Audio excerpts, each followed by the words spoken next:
So we're going to get started in a couple minutes here. If you wanted to run in to get something else, we're waiting for the last batch of pancakes to be finished. That is our time clock right now. So.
We'll get started about 1 minute here.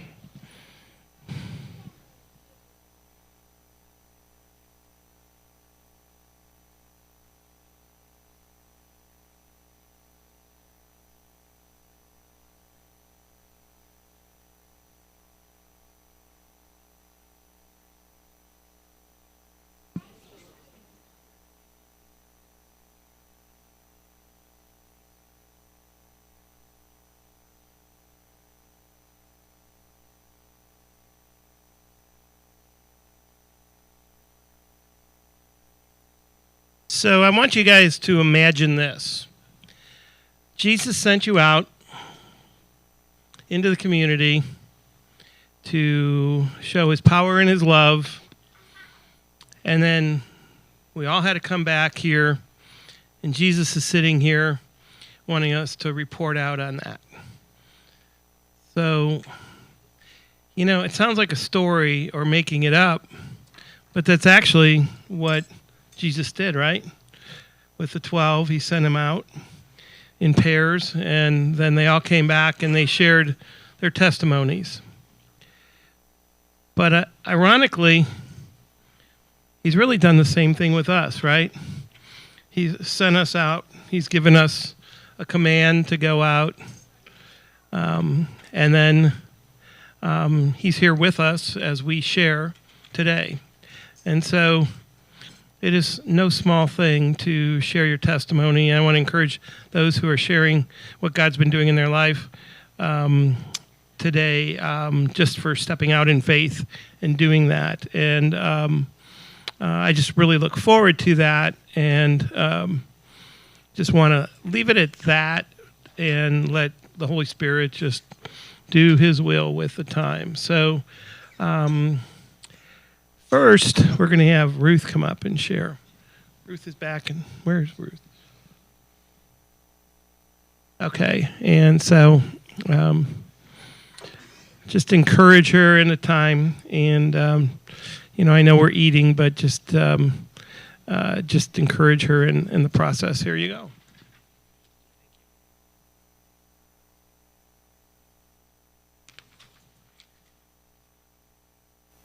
So this is a little, just kind of a personal family testimony of our family. And if I would have a title for it, I would say it's God's faithful protection over my family.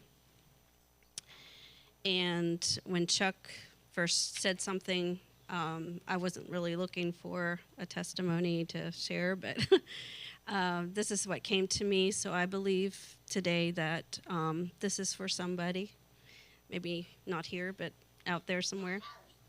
So I am going to share kind of a list of incidences that have happened over the years, kind of when my kids were maybe from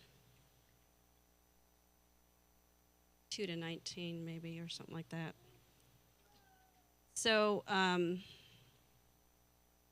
the first one I have is my daughter was at school one day, and she was playing in the playground like kids do, and she was on this huge slide, and I never could understand why they had such a high slide at school. I mean, it was just way high. And so she climbed up there, and she was already in motion, ready to slide, and something from her clothes caught somewhere, and she just took a tumble over the top. And it's just a miracle that she was not hurt. The principal later came out that day and asked about her if she was okay and everything, but she just said she must have had some angels because, it was just almost impossible not to get hurt. And then she also asked me the question if it was also true about that somebody had pointed a gun at my kids, two of my kids. And I said yes. And what had happened for that one was that we had a business right beside us. So it was a parking lot, and two of my kids went around the house, and there was a car sitting there pointing a gun at them. And so the oldest grabbed the youngest and ran back into the house. So there's so many could have beens, you know. My one daughter was on top of the top floor of the barn, and we had this hinged door in the floor that would, so we could put the hay down and the straw, and she fell down from the top to the bottom. And she was, I think the air knocked out of her, but she was fine. And then this was on a Friday. I don't normally remember these things, but I'd been cleaning and was bringing laundry in from the line, and I was folding laundry, had my back towards the road, and there was a picture window there. So I had my back turned towards that. My son was just playing. He was barely walking. He was walking, but anyway, just toddler. Just woke up from his nap, and the reason I knew I was cleaning was I had emptied a little trash can, and he had it in his hand. And he took it out to the sun porch, which was towards the back and of the house. And he had only done it maybe once before, but he opened the door, went around the house, and as I was folding my towels, I just heard this from the Lord, was, "Your son is on the road." And we were living on 250, along 250, and I swirled around, and I just went out the door and leaped over the flower bed, and I don't remember my feet hitting the floor, the ground even, but just went out. And it was at that time that they didn't have the buggy lanes. It was just, he was on the road, and a car slowed way down, but I grabbed him, and he had this little waste can still in his hand, and just in a diaper, you know. But just praise God for the many times that, yeah, God is so faithful. And then this was in the beginning when I just was learning to hear from the Lord, and was sitting with the Lord one morning, and I saw my daughter fall off of a pony. And this was just before they were going to do like a trail ride with lots of horses and ponies and things. And so I just, prayed for her protection and stuff. But and then they had this event where, other people came to watch all the horses come in, and there was like, I don't know, maybe 200 horses. It was just amazing. But as somebody else was beside me and said something to the effect of a little girl falling off her pony. And so the way it happened, she was going down, I don't know, was her saddle, something with her saddle or something, and she fell into the water. And there was rocks, there was other horses. It was just, again, a miracle that she wasn't hurt. And then there was my son, who was driving a scooter and was on the road, and a car had pulled into a drive and backed out, didn't see him, and he went flying. And he does have a scar on that one. He had stitches.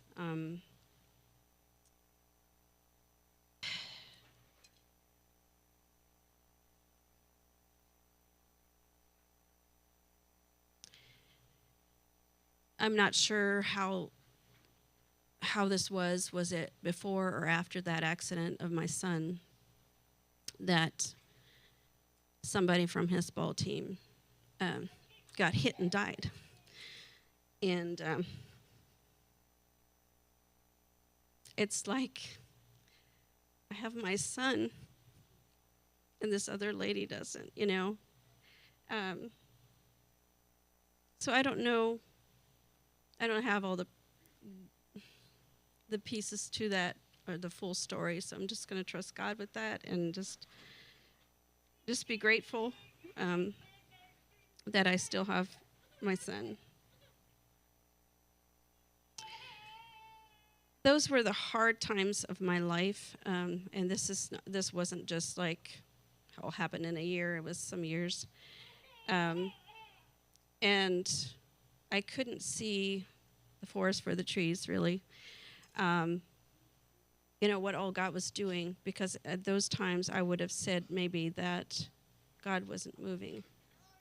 It didn't feel like God was moving. I was crying out to Him for some answers and our family and all of that. But God was just, God was in it so much. And I have to think of Jacob, who didn't know that God was present, but he was.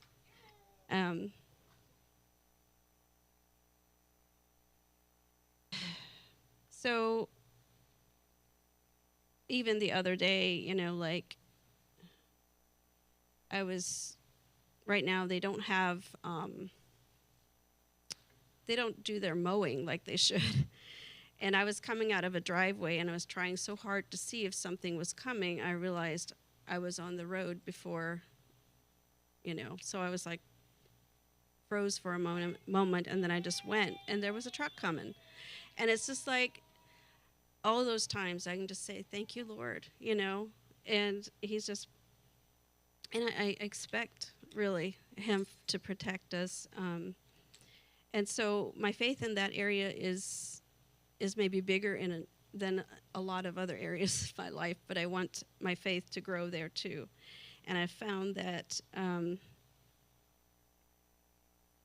where I don't have that faith, of course, there's fear attached or doubt or distrust. And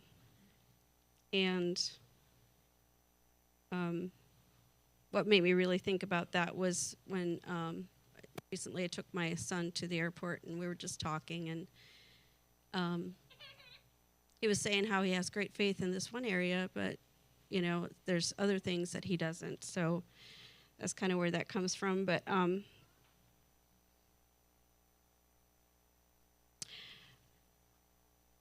I am a firm believer in angels, that they do protect us. And I think that's sort of why I can trust I was able to trust the Lord with my kids as much as I did during those times and still. But when I was a little girl, there was twice that I could have been abducted, and I wasn't. And yeah, so I think I'll just finish with that. The other day, I was so many times when I'm with the Lord and I'm listening to music, sort of, have it on, and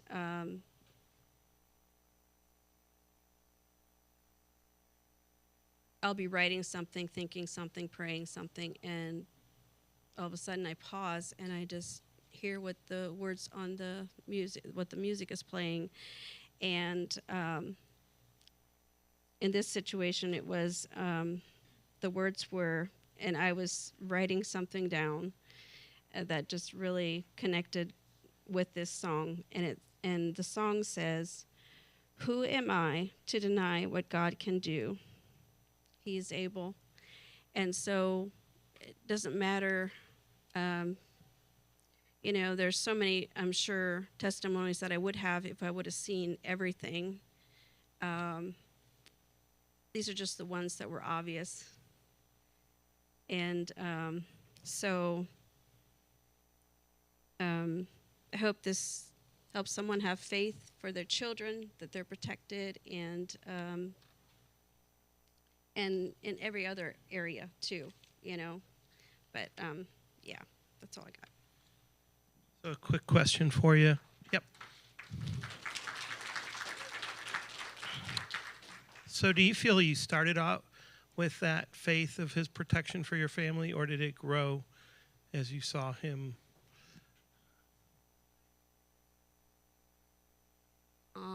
My experience as a child, those were not the only times that God protected me.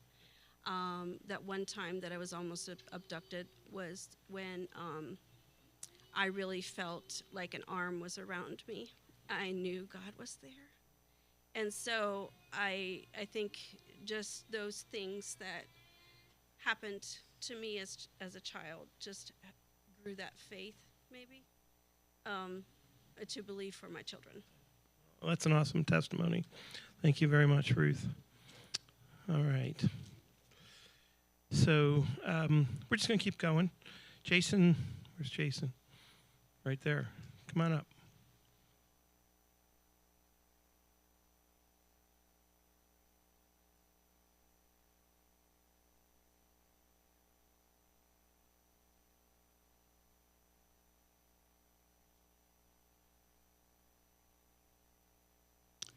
Okay. What's up, everybody? Oh.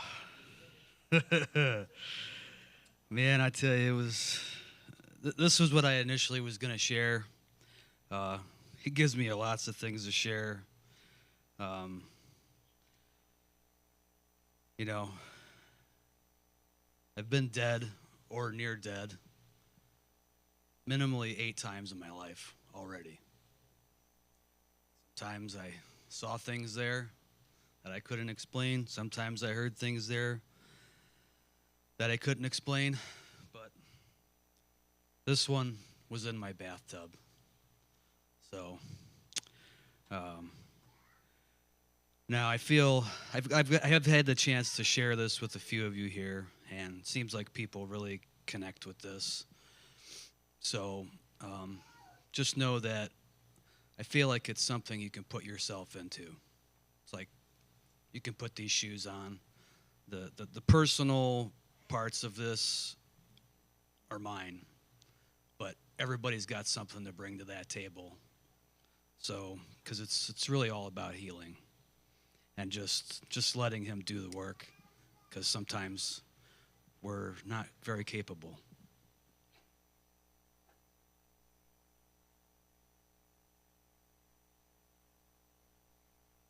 So I titled this, for all you 80s music fans, You Spin Me Right Round. The Blue Cross. All the motivation necessary for the busting of ye old hump? Check. A little bit of blood and a whole lot of sweat? Check. Hot water, tiny bubbles, and Epsom salt? Check. I lay in the tub after a very physically demanding day of getting her done, and let my spirit rest, sinking as much of myself below the water as possible in our tiny bathtub. I cover my ears with the water, which creates those amazing little force fields over your ears, and I close my eyes. Jesus, are you here? I'm standing next to him. He is quiet. He is peaceful. Something stirs in me that bothered me from earlier in the day. I arrived home early from my regular job and was excited because my friend Shane had dropped the dumpster off for me to fill with all the old masonry scraps and trash from around the base of the giant oak tree in our driveway.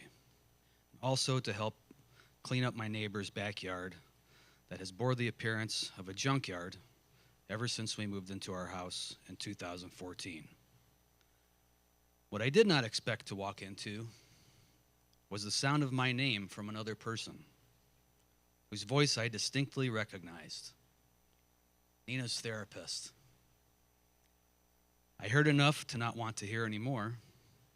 It's far from comforting walking into a situation that makes you feel like you're the villain in the story being written by the person you love the most. My heart told me to leave it behind. And as most of us can attest to in our experience of being human, I did my best. What am I to do with these traumas that plague my mind? I asked him. He responds, there's nothing to do with that now. Save that for later. I tilt my head to the ground as I contemplate his response. I feel as though he has sensed the soreness in my spirit just as much as the soreness in my bones. I see him pressing his hands together as if he was forming a ball out of clay. He gently turns his head towards me and he says, I'm going to heal you now. He cups his hands together in a giving gesture, and within his two palms lies a beautiful blue flower, something akin to the shape of a daisy or a brown-eyed Susan, but blue. I look up at him, and there's a faint smile. I look back down at the flower in his hands that is now spinning like a top. I stare at this spinning flower. I realize that my body is asking my brain to let go of all command. I'm slowly levitated, slightly from the ground, and I begin to spin just as the flower does. I look at him in wonder and at least some level of confusion, as if to say, is this really happening? With a slight motion and smile, without saying a physical word, I can feel him say in my mind, let it happen. I can now feel the wind picking up as I gain speed. I can feel the air flowing through my fingers as I open my hands wide open. I can feel the life force flowing up through my body. Consciously, I begin to slow myself down. There's no vertigo. That's from one of the other times I died. No nausea, just the peace of being a child again. The flower within his palms continues to spin, now moving faster and faster. It creates an illusion, as spinning objects often do. Its gyration generates 4 glowing orbs, which are brilliant and glimmering blue, as if made by energy itself. The 4 blue orbs are directly placed in the location of a compass, north, east, south, and west, flickering as if I'm looking at a hologram. I turn to him and offer this bland but semi-emphatic statement. There are 4 points within its rotation, to which he replies, as does the cross. Certain recognition and connection washes over me as if he were saying, I exist in all things. I thank him for this vision and newfound inspiration that he has gifted me, and he calmly states that we are done for now. My eyes open, my soul is refreshed. Thank you for visiting. Now,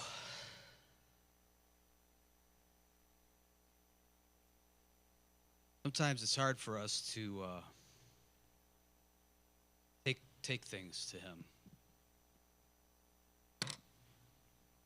because stuff hurts sometimes, right? Stuff is impossibly hard. And even in that moment, I was tired, been working my tail off all day. I'd walked into the house into this situation that, your mind, Lord, it is really good at tricking you sometimes. And he knows that. And when I asked him what I was supposed to do with those things that were plaguing my mind, he said, don't worry about it right now. You'll deal with that later. Just forget it. Drop it. Not easy to do. But that's what he said. So if that's what he's telling you, probably just should listen. So I did. I just let it go. And you know what happened? Later that night, I was talking to Nina. She's like, I'm sorry that you had to walk in on that today. I'm sure it seemed way worse than what it actually was. Because really, she went on to explain that her heart there in that meeting with her counselor was she was asking for help. She needed help. She needed to become more confident to be able to ask me for help.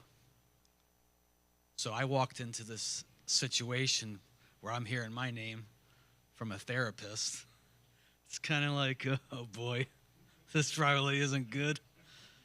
But actually, Nina was reaching out through the help of her counselor to find out how she can be stronger and how she can be brave and confident to ask for help when she needs it. So that never would have happened if I hadn't just listened. Because he said, drop it. Quit thinking about it. Let it go. You'll see. That's it.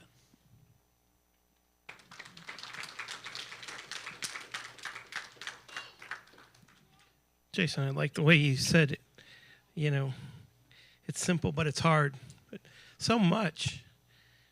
I mean, God wants us to just not worry about it, not go through that, but to step out in that and do that. That's a great testimony. Lots of ways that Yeah, sure. said the wrong things. Mm-hmm. Yeah. But it's a privilege when he gives you that clarity and the opportunity to obey. And that's all you can do. Yep. Amen. Thanks. All right. All right. So we'll take this opportunity to, but I'm not going to be the one who starts it, to sing happy birthday to Greg because his birthday was, all right. Somebody start it.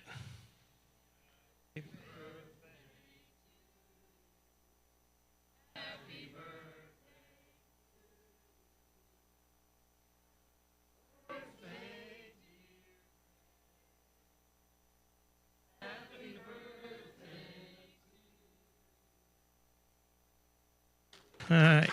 Yeah, so we didn't know that was coming. So No, I did not. you're on. Okay. All right. Thank you. Speaking of birthdays, this May, I'm going to speak a little bit about how I came to Christ and if there's any advice, the main advice I can give to anybody who's a Christian. So I'm going to start off with how I came to Christ, and this is going to reveal my age, just being my birthday, too. Okay. Yeah, that's right. And but a lot of what stirred my heart, as we have, any of you grew up with Lassie. Remember the dog Lassie, the show? Oh, yeah. That shows my age a little bit. And remember being a little boy, probably 8 years old, running around, and I was just intrigued with Lassie. I don't know why. Maybe because it was the animal dog thing or what. And one of the episodes, Lassie's friend died. And they talked, and that just rocked me. That I'm like, wait a second, this is your best friend. And this is Lassie's best friend. And Lassie, died, or Lassie's best friend died. And it just left this question mark in my head, because it didn't, to me, as a little kid, it didn't make sense thinking, why would God put us here on this earth just to die? Experience a lot of the hardship that we experience. And why would God, a general God, just put us here just to die? And I wasn't a Christian yet. I wasn't introduced to the gospel. But I just had that question in my head, growing up. And we could all brag that we're the OG, the original group of Lassie. So, but that's where I grew up, listening to that. And but it left that little question mark in my head that just, I never pursued it or nothing like that specifically, and directly as being just a young kid. But life goes on, and I was introduced to the gospel at a church called Medina Bible Fellowship. and it was in Medina, Ohio, and the gospel. I was going there quite a few times, and it was okay, and it was good. And I grew up in church. I do good church per se, but this was a gospel church. And I remember being in Sunday school, with kids approximately my age, and there was a guy who brought. His name was Joe Elsesser. He brought the gospel to me directly. And for me at the time, I needed to hear this, where I believe some people can be saved over a period of time.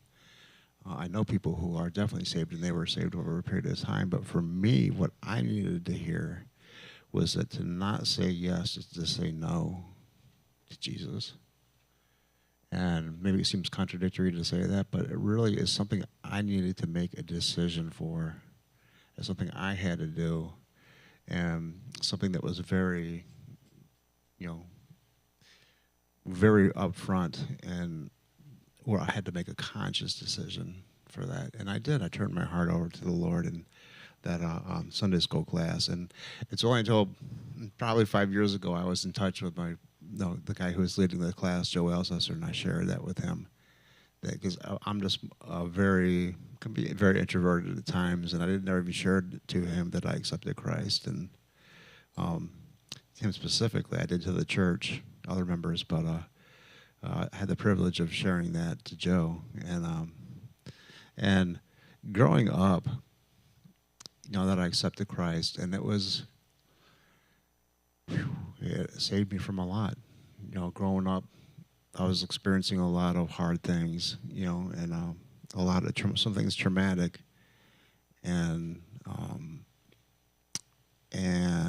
all I could say is, young kid, I got saved around 11 years old, and once I got reading the Word and being, I don't like to be legalistic about it, but I don't want to say being told to have a quiet time, but unless you have that, it's not a relationship, But once I, as a young kid, got into the Word, I couldn't stop underlining. You look at my first Bible and it has paper, my pencil underlining like every single verse, going through it. I'm like, oh my gosh.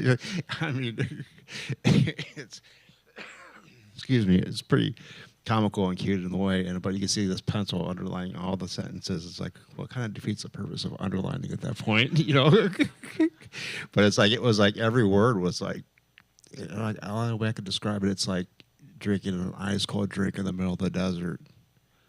Comparing drinking lukewarm water in the desert, get your water, sure, but ice cold water when you're really dehydrated, it just saturates your soul. It saturates yourself, and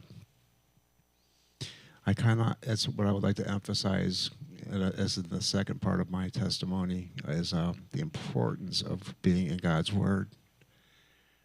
I was experiencing a lot of dark things as a kid, and Jesus saved me from so much, that I don't want to be too personal, but, and I'm not here to put anybody down, but I'm thankful that as a young kid I got saved, as I never fell into the traps of the world growing up, through alcohol or drugs or whatever. I'm just thankful that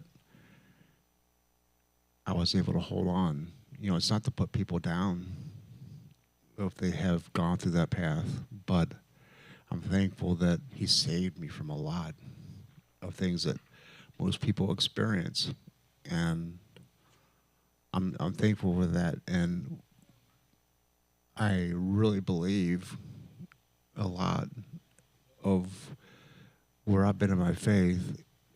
Probably the most important thing I could emphasize to any Christian, and that is having your time with Jesus with no distractions. I mean, none. And I'm sure me being single is easy to say that with not having kids and all that stuff. But it's like there has to be a way you have to find out, even if it's teaching your kids to respect that time, that you can't be distracted right now. And we all know, and I could highly recommend having time alone with Jesus through prayer and in the Word, not just one of the two, but both. because having that relationship is a beautiful thing, but being in the Word, it gives you the substance. It's our soul food. You know, we have that term for food, good food that sticks with you. Reading the Word in the morning, I notice a difference in me throughout the day, and that's why for me it's very important to read it first thing in the morning, because it's my battle. That's my real battle growing up. I mean, even to this very day, is what am I going to do as soon as my eyes open up? Because we all have that list and things we forgot about too, and things we forgot about that are really high priority. But unless I put that electronic device down and pick up a book called the Bible, you're probably going to get pulled back into being distracted in our relationship and our time with Jesus. And how wholesome it is just to put that thing away, that device away, and read straight from a Bible and have your time with Him. I mean, because it's so personal. Very, very personal time with Jesus where you interact with Him. And it's, of course, me never being married, I'd like to give a marriage example. That, what would it be like if, and of y'all who are married, probably a lot of you are married here, some of you aren't, but how would you feel if the only time your spouse interacted with you, if it was only about having their needs met? Or how would you like it if the only time your spouse interacted with you, if they were calling you on the cell phone driving down the highway? You know, and I think that really, we can dive into that no matter if we're married or not. But I think it's the example that the Bible gives in marriage that we have with Christ. And it helps me to dive into the emotional side of the relationship. It is Jesus is the lover of our soul. And I want to encourage anybody who maybe has experienced bad things from churches who have distorted the Word of God and taught some really bad things that maybe scare you to be in the Word. And I challenge anybody to find somebody to read the Word with you at first and give some direction, because it's so vital. You've got to have the Word in your life. And I mean, I can't imagine life without soul food. I mean, I love food that sticks to me. And that's really what the Bible is. And our soul needs that. But that's really what I could recommend. Probably the biggest recommendation I can give is to have an undistracted relationship, literally undistracted. Put your phone away. Have the Word and your time with Jesus. And no matter what your struggle is you're going through, it doesn't matter what your struggle is. I don't care if it's even hard drugs or whatever. If you're going through a hard time, make yourself be on the Word, and God will sort it out. If you're going through anything that you're embarrassed to talk about, stay in the Word.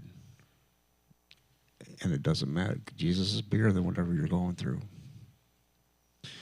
But stay in the Word. And that is the commitment aspect of the relationship, is being in the Word. As we could talk about the parable of the fertile ground. As we know, there's a lot of farmers here. I grew up in a farmer family, but I'm not really a farmer. I kind of was why I go out and do my own thing, play guitar instead of farm. So, but it's like, how well would it work in the fields, with growing crops, if you didn't till the ground? If you just went and threw seeds out there?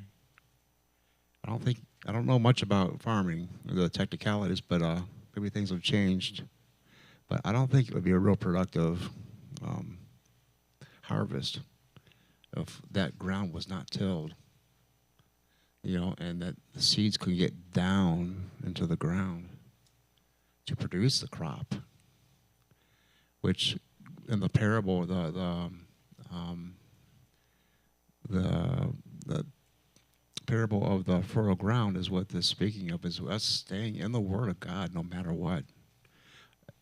And I encourage anybody, if you're experiencing anything terrible in your life that you're afraid to talk about, do not let that pull you away from being in the Word, because that's not what it's about. You could take the comparisons, my struggles compared to somebody else's struggles, and taking that away and saying this is between God and you. And you don't need to compare it to anybody else and what you think is going on or what isn't going on in anybody else's life. No matter what, just be in the Word. And as the parable, again, of the fertile ground, that's us being, if we are in the Word. And it's not, I don't mean this in a weird way. It's like, it's very important for us to have theological understanding, but there's a difference in being in the Word and having that in context of just a relationship with Jesus. And that's what I'm referring to. It's okay to build your theological beliefs and your system that you believe and see if you fit with everybody else. That's fine, but that's not what this is about. You know, getting out where it's literally a relationship with you and with Jesus. Nothing else. But I want to leave with that note that encourage anybody, no matter what you are going through, whatever you're struggling with, don't look at it as there's nobody else who is struggling with this. I know it. You know, it's just you don't compare. Don't compare, because God doesn't compare you to other people. He meets you right where you are, and I encourage you to have that time daily. It doesn't have to be a lot of time. I mean, I definitely don't have it down. I know that, you know, I was challenged to give my testimony, and I got into, you know, I was a little more consistent with my daily time that week too. So, but you know, it's a very important, even if it's 10 minutes, you have your time, but just undistracted time with the Lord, and He will save you from so much. And no matter what your struggles are, again, no matter what you are experiencing, and do not compare it to anybody else or what you think, because it's probably not accurate. But encourage you to really make a commitment to have that relationship with prayer and with the Word. And sometimes I don't even have to pull. I mean, it sounds weird to say this, but sometimes when I'm in the Word, I don't have to walk around. I don't have to walk away with a monumental experience in the Word. Like, this was the peak I had. I keep reading and reading until you reach that huge peak that changes your life forever. And just sometimes you don't need that. Sometimes you just need to till the ground, you know? Like the farmer going in the fields. He's not going for a mountaintop experience. Me, I'll put it this way. With my mom, me and my brothers, we grew up working a rural big garden with just kids. My farmer's definitely a farmer background. My family, my dad's side, and but growing up, we worked the garden all morning long, every single day, until noon, and then we went to the lake to go swimming. That was our treat, and that was snapped a lot of beans. But that's just kind of what I want to leave you at, is just how I came to Christ. You know, because when I came to Christ, it didn't make sense to me. Like, why would God just put us here? You know, I don't want to put anybody's belief system down, but for me, I was thinking, you know, coming from, or maybe if somebody has like an agnostic background, I don't want to put that down with having a general God. But it just didn't make, God has to have something more to us than just living just to survive, to die. I mean, and then you just disintegrate. Like, as a little kid, that didn't, like, but that helped me a lot. And I want to encourage anybody, no matter what you're experiencing, just even if you're struggling with, quote, the big stuff that you don't understand and you're afraid to talk about, just be in the Word. And you don't have to find answers. Sometimes you just be in the Word. So, Thank you, sir. So, yeah, it's like gold, right? To be in the Word. Yep. It's so precious. So, thank you. That's a great encouragement for us all. And I'll just say one thing about that is I used to look at daily and getting into the Word as a checkbox of doing something right. And when it transferred to being, I need it for peace, and that changed it for me. And so just encouragement to everybody. So thank you, sir. All right. I'm looking for Andrew. He's in the back. All right. Come on up.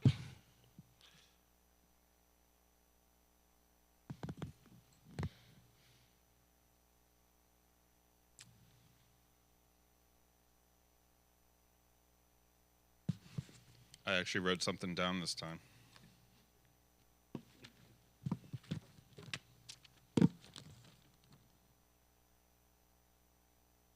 So what does Christianity mean to me, and how has it shown itself? So some people say I'm stubborn. I like to think of it more as determined. And I hope this all comes around full circle when we're done. But just a few things that I'm going to touch on and then hopefully bring together. So wabi-sabi, which is the Japanese philosophy that perfection is found in the imperfection of life. The concept that meandering is the path to enlightenment. Ross Davidson, Lieutenant Ronald Spears, Patrick Henry, William Wallace, Ronnie Moore, Grandmaster Yong Shao Tong, my dad, and other people that have touched me in my life.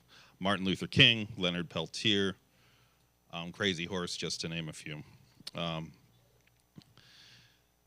So when I was invited into the door in our Kung Fu school, Grandmaster Yong sat us down and he said, you know, everybody looks to this as some big deal. Everybody looks at this as a great experience or an opportunity. But he said, but really what it means is I just don't have to be nice to you anymore.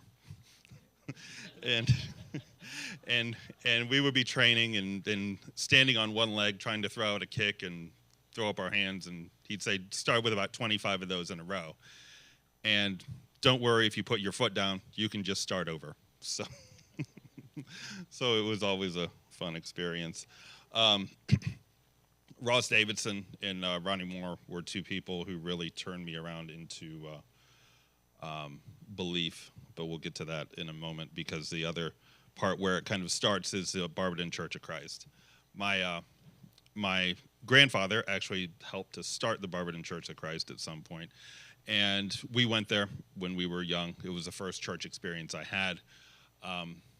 When I reflect on it, it was generally not positive from my perspective. When I look at it now, I think there was many good people, but maybe the intention wasn't the best. Or the intention was good, just the follow-through wasn't there. But I didn't have a lot of faith. I saw a lot of hypocrisy. As I put it, I saw the Bible put away with the church clothes on Sunday afternoon. And so it led me to not really believe and think that this is just a show that people put on, and then they all go back to their real everyday life when they take the church clothes off. Ross and Ronnie Moore kind of changed that perspective for me. I met them when I was about 17. Ronnie Moore, he took taking the Bible to the people that need it very literally, and he helped to turn me into realizing the relationship that we have with God, not the show. And Ross Davidson, he was a Kiowa and Comanche, and he believed he had gone to a Catholic church because his wife wanted him to go to a Catholic church, but he believed that God is God. It's just the name that we give him and the way that we choose to experience God.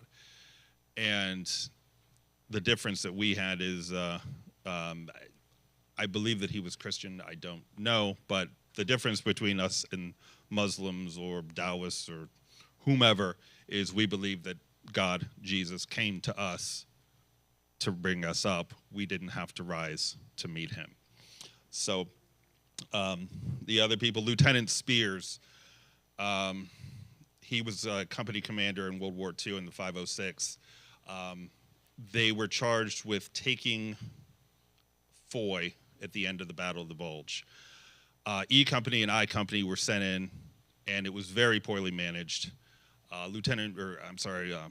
Captain Winters turned to the person he could rely on, and that was Lieutenant Spears, and he told him to take the attack in. He went in, took command. I Company had been sent around to the rear of the town and had no idea that Easy Company had been moved into position. So when Lieutenant Spears was informed of this, he did what Lieutenant Spears did. He ran directly through the German line. And the way that it was explained was that when he did this, the Germans didn't even shoot at him because they couldn't believe what they were seeing. But the most amazing part was when he did link up with I Company, he ran right back through that same German line that he had just run through, and took and basically saved the day for the Americans anyway. People like Leonard Peltier sat in prison for nearly 50 years on a very loose conviction of murder. When he was asked why, he said because it was his job to sacrifice for his people. And if he had to sacrifice a little more, then that's what he was going to do. I don't think I need to talk about Martin Luther King. I think we all know about that. If you don't, come see me afterwards. William Wallace, he came up to tell and inform the English that they didn't need to be there any longer, and did it in a very blunt way. And the 12 apostles, the point of all of it is these were all ordinary people who were thrust into a great situation. And they rose to that occasion by faith, by determination, and by having no other choice than to become that person. The instances with my dad were, just one in particular. We were sitting, we were having a conversation, and Ruth actually reminded me of it, that he mentioned one time that I've had a couple close calls in my life.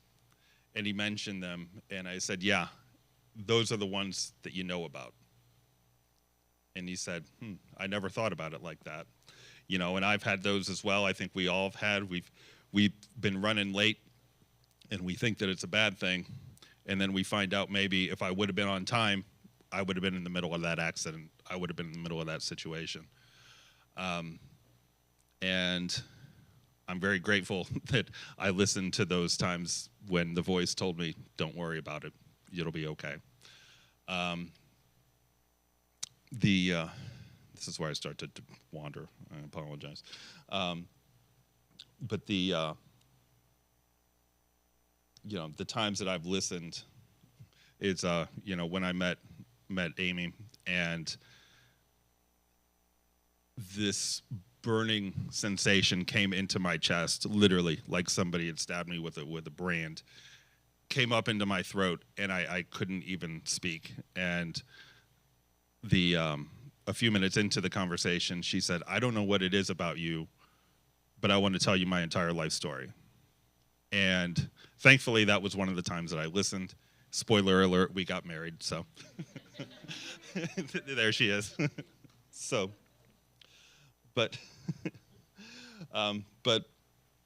kind of to kind of start to bring this around, is so I don't go on too long here, is that even when I thought that I didn't have faith, there was still that seed that was planted when I was young.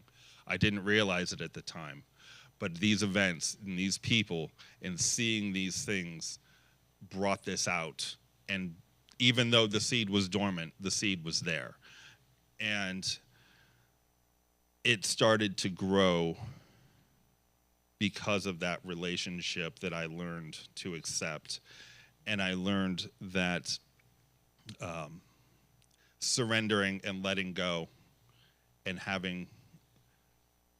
just letting nature and letting God take his course within us, where it isn't easy, it's the way to do it. The easy part, as Grandmaster Young pointed out in an indirect way, is that getting in the door is the easy part. It's living it that becomes the challenge. We come to Christ, and that's the easy part, letting him in. The challenge comes in living it day to day. And that's where I look to the ordinary people that rise to great occasions, because we all will have doubt, and we all will have times that we question. We all will have times that we possibly have regret. I think that if none of us have regret, we're doing something wrong, or we can't see our own faults. But that's the beauty of Jesus, and that's the beauty of our God, is that no matter how many times we screw up, no matter how many times we make the wrong decision, he's always going to be there, and he will always forgive us, and he will always rise us up if we allow it. So I'm very thankful that I am still here, because by the time I was 30, I had lost more friends than I could even remember, and their chance was done. And I feel very grateful that he chose to spare me for this opportunity. So, yeah, we're all still standing. That's right. So, yeah, I'm just grateful for the second chances, and I'm grateful for the beauty of the imperfection in God's perfect plan. That's it.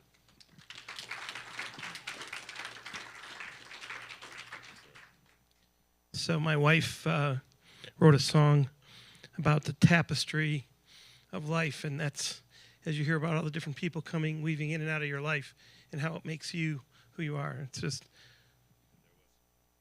Speaking of songs, I had to do it, I'm sorry.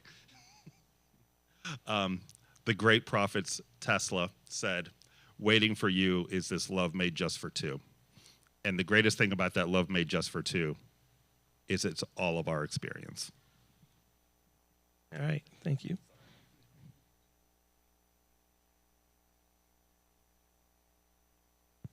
I just wanted to say something in relation to what Andrew said about, the seed of faith lying dormant in his life.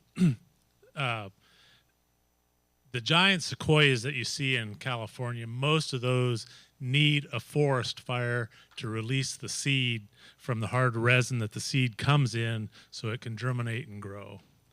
And so the fire does more than just test you. Sometimes it releases the faith that's inside of you.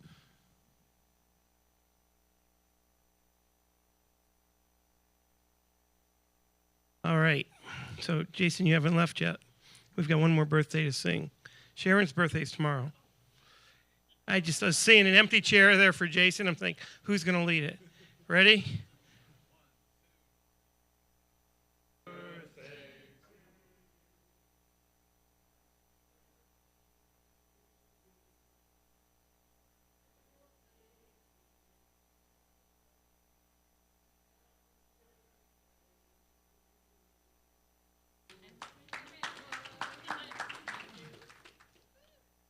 All right, and probably in the character of Hannah, she had something that she felt led to share, but she didn't volunteer until she wanted to give people space to be able to volunteer first. And so I'm glad you did. And if you could come up and share. Okay.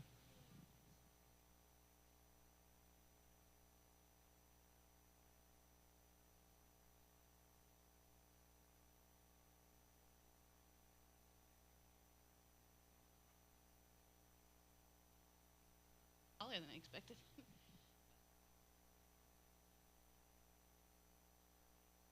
Hope you enjoyed that breakfast. It was delicious. I loved it. Well, I felt like the Lord led me to lead the story of how I came to Worcester. I had a job that I loved. It was just an amazing job. And he asked me to quit my job and move out this way. So I'm like, well, okay. Put in my 2-week notice. And I had no idea how I was getting to Worcester or what I was going to do when I was here. And I was talking to some of my friends at my small group, and she said, so I have 1 more week until I'm moving to Worcester. I'm really excited about coming.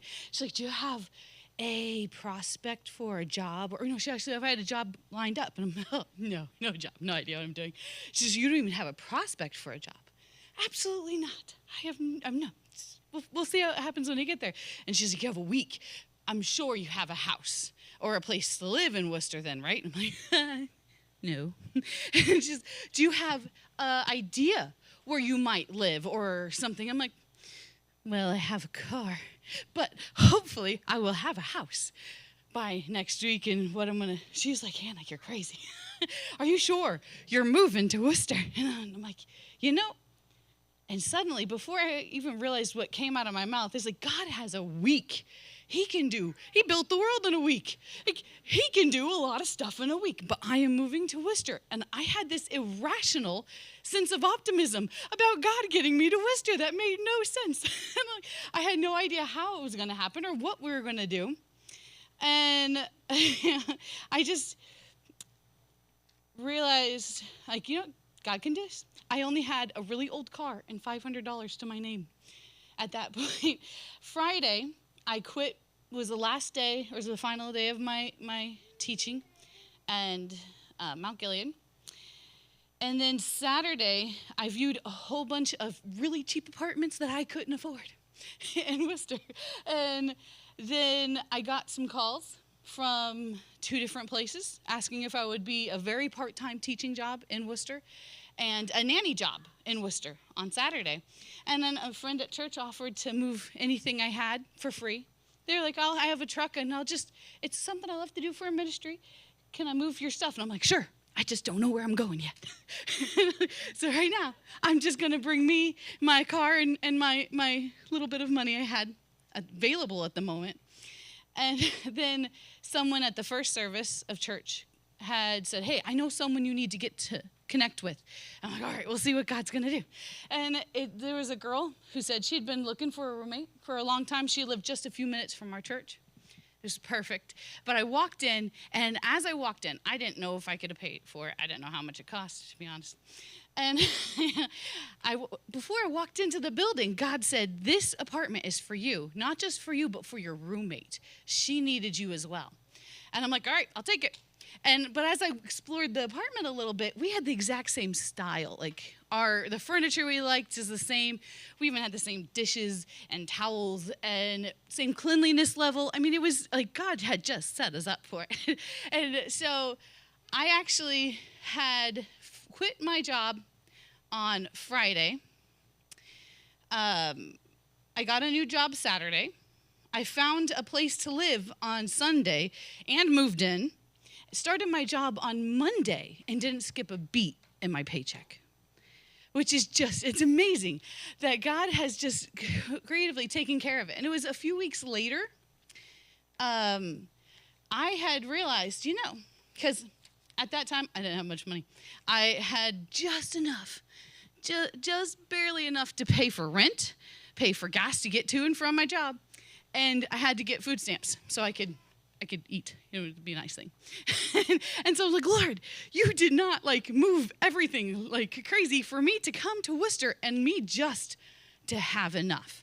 And I had just said those words. I was at my nanny job at the time, and I just said those words right after the kids fell asleep. And before the words even finished, I don't even know if I finished the whole sentence, and my phone rang. And it was CCHO calling me to see if I would like a full-time position at CCHO. And I'm like, yes, of course, that would be fantastic. I could actually have enough money to do like something fun. And so I was just about to jump up and do a happy dance, and my phone rang again. And it was another place asking if I would work for them. It was Bath and Body Works. And I'm like, guys, I have 3 jobs. I only have 1 day left. 1 day a week, and that's it. And it's, on this specific day. And she's like, oh my gosh, that is the day we need help for. We just need 1 day a week. And I'm like, oh wait, I'll go in for an interview and we'll see. And she's like, that would be awesome. I would love it if you could come. So for a few months, I had 4 jobs. And living in Worcester, within one whirlwind of a week, because God said to move, and this crazy, irrational sense of optimism, or some people might call like this, a heavy dose of just faith. I couldn't be afraid at that time. I'm like, this is stupid. This really is a dumb idea. And if I had one of my kids tell me they're going to do this, I'm like, buddy. But the Lord just showed up in an amazing way to say, this is where you need to be. And shortly after that, I had gotten a diagnosis of cancer. And in the same time, it was my very first treatment I was going to get it was a radiation. We were going to do a first dose of that. And my apartment at that point, it was a year or so after I've been there, the apartment was going to be torn down, and I had to move. So I was working on moving at that point. And I had to leave the same time. It was the same week that I was going to get my first treatment. And I really just wanted to live in a home. I wanted to be at home. But I ended up arranged it to stay with a friend until I had another month's worth of pay so I could pay for a deposit. And I can move into my new apartment and just be at home. And I went to church that Sunday. Someone came up to me and handed me a check for the exact amount of my deposit. So I felt like the Lord wanted me to give this to you. And I'm like, sure, thanks. And so it was so overwhelming. Like, God cares about me being at home when I'm not feeling good at all, or I was scared of, like, what is this going to look like? And so he gave me the funding to be able to move into my apartment. And I quickly made a list of, I'm going to need a few things. I didn't even talk to the Lord about it. I was just mentally making a list. And I said, I'm going to need a couch eventually. I'm like, the floor is fine for now. I'm just glad to be here. But I'm going to need a place to sit eventually. And I will need a large black trash can and I'll eventually get smaller black trash cans. At that point, I didn't have trash can. We just used my last roommates had all the trash cans. So I was like, I need a couch of my own. I need a trash can, a broom and a dustpan, and eventually, like, my own vacuum cleaner, because that would be super helpful. And the next day, I went to my mom's house, just on a whim. I said, I'm going to go visit my mom for a little bit. And as I got there, shortly after I got there, a friend of hers gave her a call. And while they were on the phone call, she was like, you know what, Carolyn, which is my mom's name, said, Carolyn, I have a couch. Do you know anybody who needs a couch? I feel like I'm supposed to call you and ask if you know someone who needs a couch. And I'm like, ooh, that's me. I'm coming. And so Mom and I hopped in the car, and we drove over to her house to pick up a couch. And she's like, this is a really strange question. You don't need a large black trash can? Like, why would it even be black? But she said, you don't need a black trash can? I'm like, yes. I will make room in my little tiny car. And so I was like, all right. So we squished it into her cars. And she's like, I have these other things here. I have a vacuum cleaner. I got a new one. This one still works. I don't need it. Here's a vacuum cleaner. And she says, by the way, I have this broom and this dustpan here for you if you need it. Anybody who needs it. I just wanted to find a new home for some of this stuff, and I'd really appreciate it. And I'm just blubbering at that moment. And I'm like, God, you cared enough about the big stuff, about giving me a home when I wasn't feeling well, or a place that was my home. And you cared about my silly little cheap broom and dustpan. And so I was so excited about the silly dustpan on top of everything else. That was the last thing. I'm like, all right, God, you are so good that you can take care of the big things and the little things, and that you see us and you know what's happening. But I wasn't planning on sharing this little next blip, but I felt like he said I should, so here we go. But Steve and I, once I met Steve, working at CCHO actually, but once I had met Steve, they had we went to a doctor appointment because they said I couldn't try and have kids until after my last treatment. So it was 1 year after we got married. I wanted to try and start having kids. And the doctors told us that there wasn't even a 1% chance. It was less than a % chance that we would ever have our own children. And that was my life's dream. I have wanted nothing more than to be a mom since I was little. My entire career has been fighting to be able to take care of children, and or the long-term goal has always been wanting to be a mom and desiring to have my own family. And I was just a wreck. I was inconsolable that first day. The next day we came to church, and we sat right over here. And it was a service. In the service, Keith asked everybody to bring a toy from when they were kids to remind them of their childhood or something. And it was just a few, the day before that I had found out that they didn't think we were going to be able to have our own. And everybody went through, they were all sharing stories about the things that reminded them of their childhood. I had forgotten about the day. That morning, like right before we got to church, God woke me up with a dream saying, bring your doll, and Steve's going to bring his marble track. And I'm like, okay. Oh, yeah, that's because church was because I forgot entirely. So he reminded me to bring my doll. And I brought my doll, and all the people were going through their stories, and then I was sitting in the back, and all of a sudden it just hit me. And I'm like, I don't want to tell anybody about my doll. I don't want to share with my family that I might not ever have my own baby.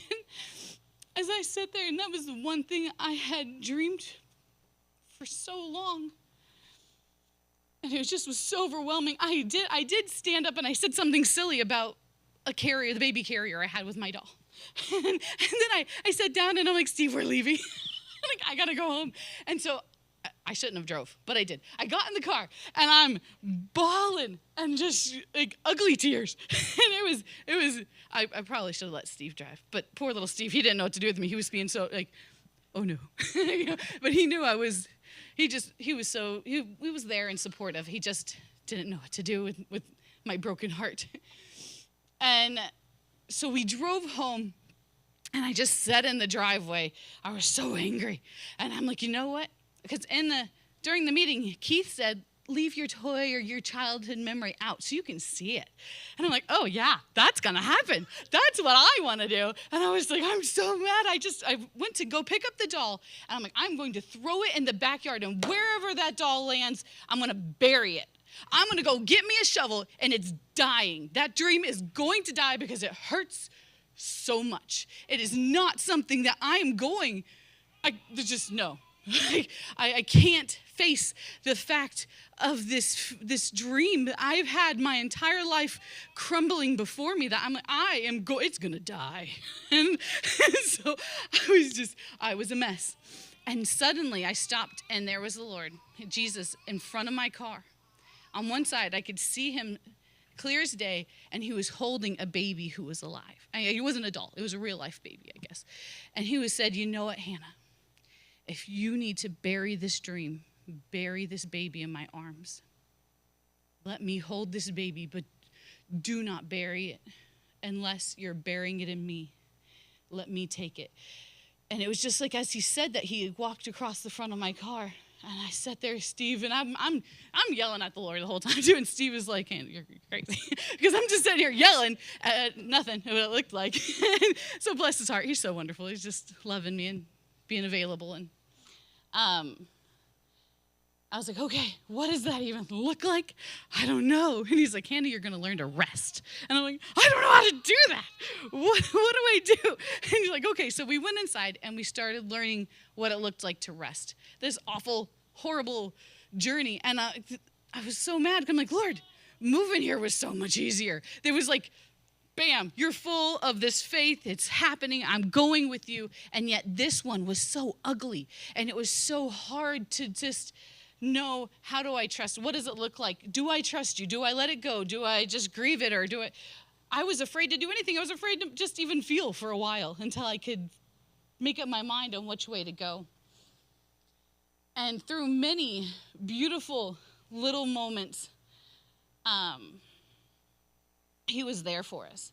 I remember one day I was cleaning up, and it was obvious, it was painfully obvious that month that we were not pregnant again. And Steve came up, and he just put the toys down that I was picking up because I ran a daycare. And he grabbed me and just started dancing and singing with me in the living room. And he started singing the song, Sovereign Over Us, that he's sovereign in the waiting. As we danced in the living room, waiting for our little one to come. But the moment I had found out that I was pregnant with our little girl, he walked by with the girl. But we found out we were pregnant with a little girl. I found a little dried pea, and I sat down with Steve, and I handed him a pea, and he's like, you want to know something amazing? And he says, what? Your baby's that big. And there were so many tears. And whenever we went to the store, every person knew it. I'm like, I'm having a baby. There's a baby here. And complete strangers, I'm like, I have a baby. I'm having a baby. Like, you got to know, the world must know I'm having a baby. But it's just it's so exciting, that process of walking with the Lord. I love that he's there for the big things and for the little things. When there's an immense amount, like a measure, he gives you a measure of faith. When there is a large measure and when there is a small measure, that he is so big and he's got this. He is faithful. He is faithful. And he's good. So there's that.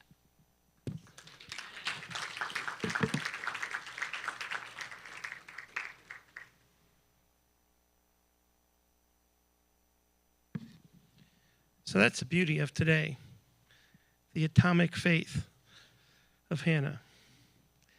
You know, I don't know how well everybody knows everybody here, but that just is very encouraging to us all. And just seeing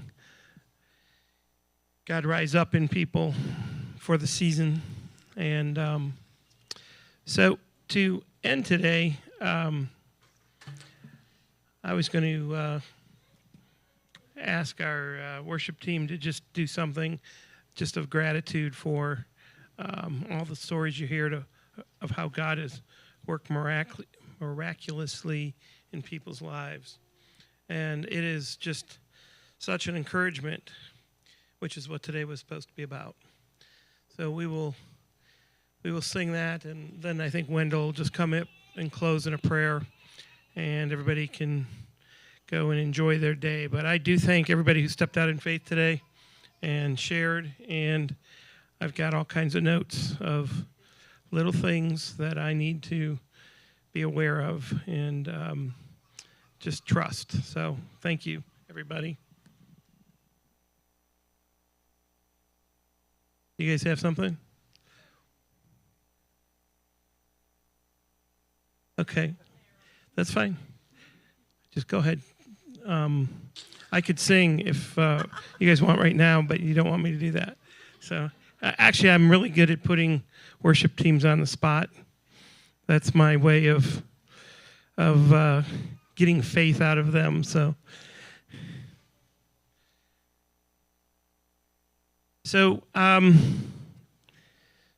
since I got the mic, I'm going to suggest that if over the next several weeks anybody has a testimony that they would like to share, we will accumulate those. We do have some time as we go into August that we could maybe repeat what we did today, but also just build it into our service as those testimonies come up and people are led to share those. Because, I mean, again, that is what that we all have, is that personal experience that we can share.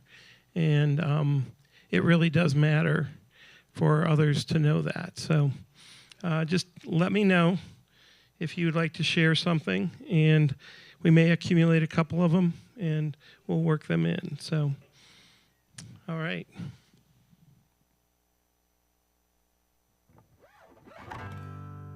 If you can, will you stand with us?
Jesus, we thank you so much that you give us stories that are good. Lord, the world is full of bad stories. So many people are carrying things in their heart that are just hopeless and they're so discouraged. But you give us hope. You give us a story that has a good outcome, and we thank you for that, Jesus. Thank you for this time, Lord. I ask that you help us to remember. Help us to remember the good things that you do for us, that you're in process of doing.